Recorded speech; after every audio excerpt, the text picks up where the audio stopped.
Halo everyone, perkenalkan saya Eliana Puspita dari kelas 12 Akuntansi 1. Di sini saya akan menjelaskan materi tentang manusia, ruang, dan waktu dalam sejarah. Yang pertama ada pengertian sejarah. Sejarah adalah ilmu pengetahuan yang mempelajari segala sesuatu peristiwa, kejadian yang terjadi pada masa lampau dalam kehidupan umat manusia.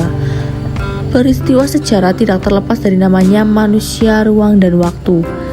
Konsep manusia dan sejarah itu selalu berkaitan. Manusia punya kedudukan sebagai objek dan subjek sejarah. Sebagai objek sejarah, manusia merupakan aktor dalam setiap kejadian sejarah. Sebagai subjek sejarah, manusia berperan merekonstruksi sebuah kejadian. Berikutnya ada konsep ruang. Ruang adalah tempat terjadinya peristiwa sejarah. Peristiwa hanya akan terjadi pada suatu tempat tertentu. Contohnya peristiwa Rengas Dengklok terjadi di Karawang, proklamasi di Jalan Pegangsaan 56 Jakarta, dan lainnya. Artinya hanya akan ada satu kejadian pada satu tempat. Peristiwa itu secara otomatis tidak terjadi di tempat lain karena terikat oleh ruang. Yang berikutnya ada konsep waktu. Waktu menunjukkan terjadinya peristiwa sejarah. Waktu telah menjadi konsep yang sangat penting dalam sejarah sebab kehidupan manusia tidak bisa dilepaskan dari waktu.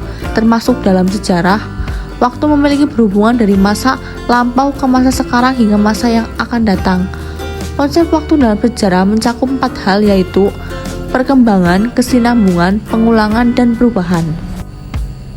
Yang berikutnya ada peran manusia, ruang, dan waktu dalam sejarah. Yang pertama ada peran manusia dalam sejarah. Sejarah hadir karena bercerita tentang aktivitas manusia. Sejarah juga hadir karena disajikan oleh manusia. Maksudnya apa? Mo Ali mengatakan bahwa sejarah meneliti dan menceritakan riwayat dan perjalanan hidup manusia. Riwayat itu dialami, diceritakan, dan dibaca oleh manusia. Maka manusia menjadi pencipta, pelaku, dan penutur sekaligus sebagai sumber sejarah. Yang kedua ada peran ruang dalam sejarah. Adanya unsur ruang membuat manusia mengenali sejarah secara detail dengan meninjau tempat kejadian peristiwa tersebut.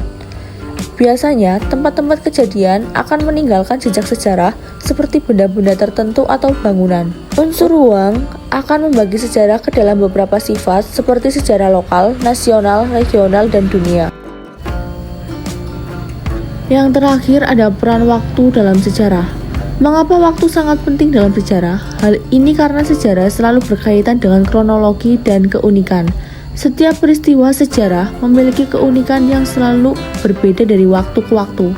Sejarah adalah ilmu mengenai aktivitas manusia yang dilihat dari kurun waktunya.